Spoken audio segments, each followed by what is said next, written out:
जिनकी उपस्थिति अपने आप में बताती है कि वो जो है सनातन देवी देवता धर्म के निरंतर उपासक हैं। हम भागवत पंडाल के माध्यम से तीसरा साक्षात्कार आपस में हुआ है, तो निश्चित रूप से परमात्मा की बड़ी कृपा है कि हमारा नेतृत्व करता हमारे देवी देवता धर्म को निरंतर आगे बढ़ाने में अग्रसर है। इसलिए हमें यह प्रयत्न करना चाहिए कि जहां भी श्रीमद् भागवत महापुराण ज्ञान यज्ञ सप्ताह जहां भी हो और हमें आमंत्रण मिला हो या ना मिला हो, हर परिस्थिति में उस पंडाल में चलकर आने का प्रयत्न करना चाहिए। क्योंकि स्वतः जब हम भागवत पंडाल में आते हैं तो हम अपने आप धार्मिक हो जाते हैं। धर्म के बारे में, शास्त्र के बारे में, ज्ञान के बारे में, सत्संग के बारे में अलग अलग दृष्टांत के माध्यम से हमें जो है कथाएं श्रवण करने का सुअवसर मिलता है। श्रीमद् भागवत महापुराण, इसमें जो है सबसे पहले निमित्त शौनक आदि 88,000 ऋषि मुनिगण बनते हैं। सूत जी महाराज के मुखारविंद से कथा का श्रवण करते हैं। सनत कुमार बंधु कथा का श्रवण कराते हैं। नारद जी निमित्त बनकर भक्ति, ज्ञान और वैराग्य के मनोरथ को पूर्ण करने के निमित्त श्रीमद् भागवत कथा का श्रवण कराते हैं। यही कथा जो है गोकर्ण अपने भाई धुंधकारी के मोक्ष के निमित्त कथा करते हैं। और साथ में मुख्य श्रीमद् भागवत महापुराण जो है शुकदेव महाराज के मुखारविंद से राजा परीक्षित के मोक्ष के निमित्त यह कथाएं बनाई है। इस कथा का सोपान करने मात्र से हम स्वतः धार्मिक हो जाते हैं, धर्म के मार्ग में प्रशस्त हो जाते हैं। और जब हम धार्मिक हो जाते हैं तो अपने आप हमारे पीछे पीछे अर्थ आना प्रारंभ हो जाती है। अर्थ मतलब पैसा, धन, संपदा। जब हम धार्मिक होते हैं तो स्वतः अपने आप अर्थ आती है। ये माता जी जो है आई है और आके क्या कहती हैं, ये मोह ढाले चढ़ोतरी की। तो ये क्या है, आप जब आप धर्म के मार्ग में चलते हैं तो अपने आप धन आता है, अर्थ आता है। तो दोनों हुआ, और साथ में आपकी कामनाएं पूर्ण होती हैं। जब आप कथा पंडाल में आते हैं, कथा का श्रवण करते हैं, अपने आप कामनाएं पूर्ण होती हैं। और मोक्ष के मार्ग के लिए ये कथा मोक्षदानी है। लेकिन साथ में कथा में दृष्टांत बताया गया है, बिना गुरु के ज्ञान नहीं मिला है। ध्रुव जी, जिनके व्यास जी महाराज के सुपुत्र सुखदेव जी महाराज का तय किया था, सुखदेव जी महाराज का आगमन होता है, वह कथा वाचन करते हैं। ऐसे ही हमारे गांव खौना में श्रीमद् भागवत महापुराण के निमित्त यह जो महाआयोजन हुए हैं, उसमें संपूर्ण ग्रामवासियों ने मिलकर तन से, मन से, धन से, प्रत्यक्ष रूप से, परोक्ष रूप से यह सार्वजनिक महाआयोजन किया है। इस महाआयोजन में अग्रणी भूमिका निभाने वाले कल्याण यदु जी, बलभद्र दिवंगन जी, तेजराम साहू जी, संपूर्ण की संकीर्तन पार्टी, माताएं, बहनें, बच्चे, सबके सब ने इस योगदान को, इस कार्य को सफल बनाने में अति महत्वपूर्ण योगदान दिया। लेकिन आज इसलिए सर्वोत्तम गौरव और खुशी का विषय है कि हमारे क्षेत्र की नए देवी भागवत जो पहले संज्ञान में आया, वो देवी भागवत जो है इनके माध्यम से हुआ। निश्चित रूप से आज वो जो है यहाँ उपस्थिति दर्ज कराकर व्यास मंडाल में, भगवत पंडाल में उपस्थिति दर्ज कराकर वो हमारे समाज को एक शिक्षा देना चाहती हैं कि पद की गरिमा और मर्यादा तब है जो हम कहते हैं उसे प्रशस्त करके दिखाएं। निश्चित रूप से वो जो है निरंतर धार्मिक कार्यों में लिप्त रहती हैं और उनकी उपस्थिति सराहनीय है। आइए सप्तम दिवस की कथा में प्रवेश से पहले हम हरि नाम का संकीर्तन करें, तत्पश्चात आगे कथा में प्रवेश करेंगे। प्रेम से वृंदावन बिहारी लाल की जय। केशवं कृष्ण दामोदरं राम नारायणं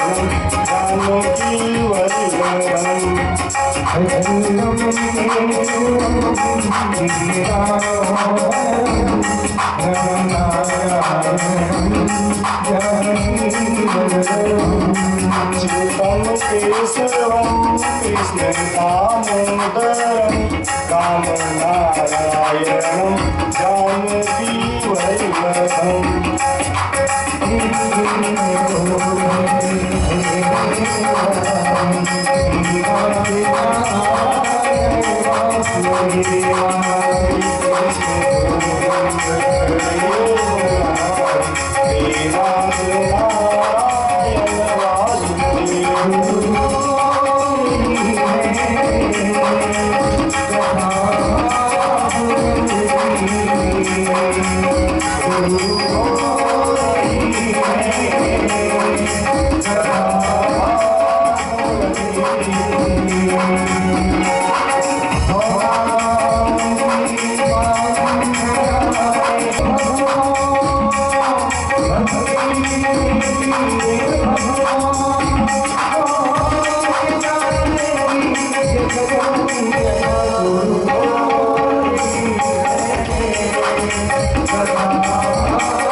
कल कहीं प्रभु कृपा करें कल भी खाली हाथ आते हैं। सुशीला देखती है चलो 2 दिन बीत गए, तीसरे दिन भी खाली हाथ आते हैं। बहुत रुदन करती, बहुत रोती है, अपने लिए नहीं अपने छोटे छोटे बच्चों के लिए कि हे परमात्मा, हे ईश्वर, आप ये क्या परीक्षा ले रहे हैं।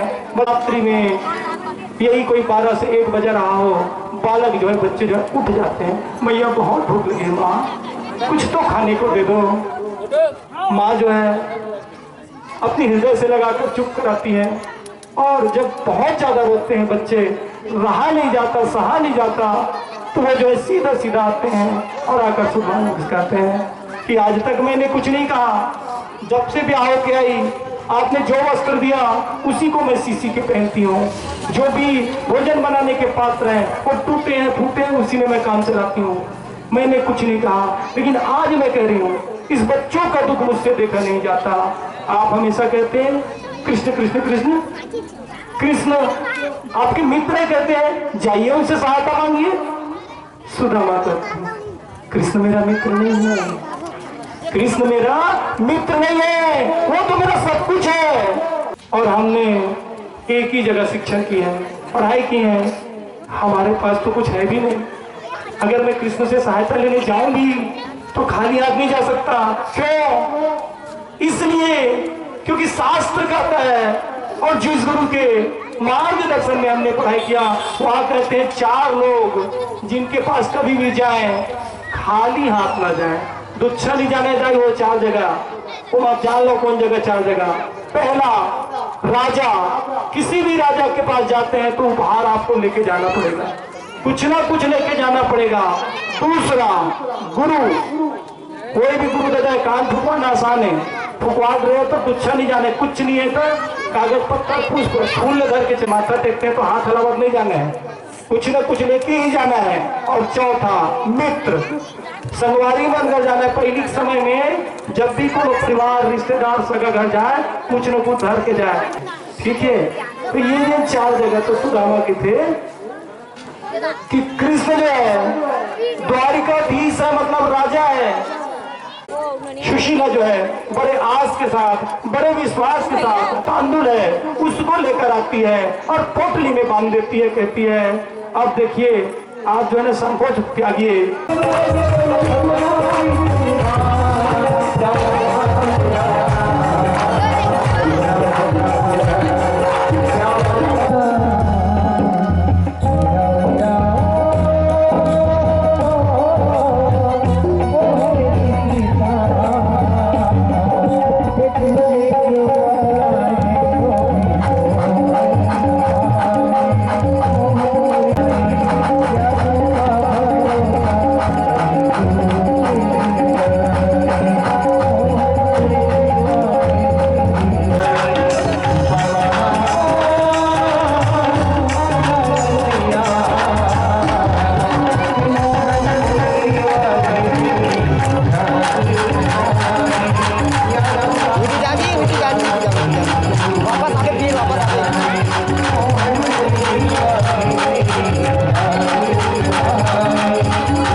समझ में तो आ नहीं रहा है, सुदामा को समझ में नहीं आ रहा किधर जाए, जो जिधर इशारा करे उधर जाए, कुछ समझ में नहीं आ रहा है। थक जाता है सुदामा, बैठ जाता है सुदामा, बैठ के ताल हुई मेरा सुदामा। अब बैठे और ताल होकर आखी लटक जाते, थक गई थे ना, आंख मुंदा के 7 दिन हो गए, पति नहीं चले सुदामा न सुत के हुए में परमात्मा के थे वो जना 4 कदम द्रौपदी तो 40 कदम मिल सकते थे। भगवान द्वारिकाधीश कृपा करते और कृपा करके अपन योग माया के द्वारा, अपन शक्ति के द्वारा सुते सुदामा द्वारिका की 3 लाइन की खबर कर देते। छत ले आप पूछते सुदामा के देखते जा, बड़े बड़े महल दिखाते, साथ में द्वारपाल दिखाते, पक्का ये द्वारिकाधीश के मार हुई। और ये 2 जन मुंछवाला जिन पीला पीला कलर के द्वारपाल खड़े हैं, द्वारिकाधीश के द्वारपाल खड़े लगे धरना के, खड़ा होगे, अब खड़ा होगे और कहाँ फिर जाते, चल दी द्वारिकाधीश के महल के सामने में पहुंच गए सुदामा। पहुंचे एक बात ताले, सुदामा सोचते बीन पूछे कौन आई किसे, ओ मतलब बतावे तुम और संगवारी की के तकीते, अरे द्वारपालो कन्हैया से कह दो, अरे द्वारपालो कन्हैया से कह दो, किधर पे सुदामा करीब आ रहा है, किधर पे सुदामा करीब आ रहा है। पत्नी के बार बार कहने पर सुदामा अपने मित्र द्वारकाधीश के यहाँ गेट पे घुसते हैं। देखिए द्वार क्या समझते हैं और उन्हें वहां से भगाने की कोशिश करते हैं। तो सुदामा जी कहते हैं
जी भर मुझे इस पल को जीने दो, ये कृष्ण भगवान कहते हैं।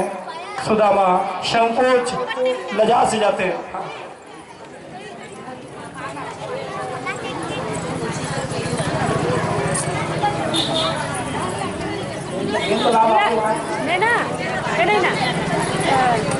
श्री सीताराम के दो गमछा दिलीप के परिवार के द्वारा होकर अर्धांगिनी जिन्हें काबरी कर समाज में जिन्हें पति देव के नाम लेवे नहीं तो चूड़ी ले से बाजू में लिखाए थे दिखा दी तो दिलीप जी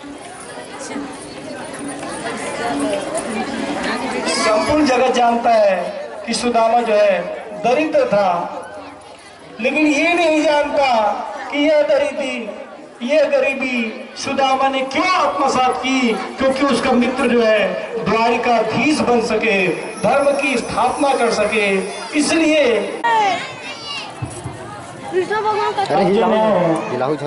मित्रता के सत्कार में पूरा प्राप्त करने के बाद सुदामा जी के अब जाए के समय आते, सुदामा जी खड़े हो जाते और कृष्ण भगवान घरों खड़े हो जाते। अब दुनिया संगवारी है द्वारी तक जाते, एक के संग जेल में ले आई तिने तक। सुदामा मने मन सोचते हो सकते द्वारिकाधीश की नवा नियम है, अरे ऐसे धारित कुछ नहीं है भगवान। हाँ का पता द्वारी कुछ दे दी ऐसे के मन में सोचा थे और सोचा थे कि हम नहीं दी तो मैं थोका टपन यहाँ आए हूँ सामान खराब करे हूँ और कृष्ण कृष्ण कृष्ण है वो अपन पर नहीं, वो अपन परिवार पर सोचा थे। अगर दोनों को तूने मिल थे रेंगत जाते और जात पलट के देखते कि अब पलट कहीं बीत दे दी 2 गाँव 3 गाँव बड़ा लाचारी से सुदामा पलट के कृष्ण ने देखा थे, लेकिन कृष्ण मन में मुस्कुरावा थे, लेकिन वापस सुदामा लाना बलावा थे ना कुछ देवा थे। और सुदामा जी ने 3 गाँव 4 गाँव 5 गाँव पलट के देखी सब दी, लेकिन कृष्ण भगवान काहे चिन्हित है दुच्छा दिन है, बड़ा ही लाचार अवस्था में दुखित भाव के साथ श्रुति लाल कमल मोर बार के कुछ न कुछ ला दे, कुछ भी नहीं ला सके भगवान। सबका टाइम नहीं है ऐसे के मनोभाव के साथ कृष्ण कहा सुदामा चल दी। पूरी के जनता मन समाज मन परिवार में थे, वो इसलिए सब सुविधा द्वारिकापुरी घरों बने थे, सब सुख सुविधा जिन्हें सुदामापुरी बनाए परमात्मा की बड़ा कृपा दृष्टि से।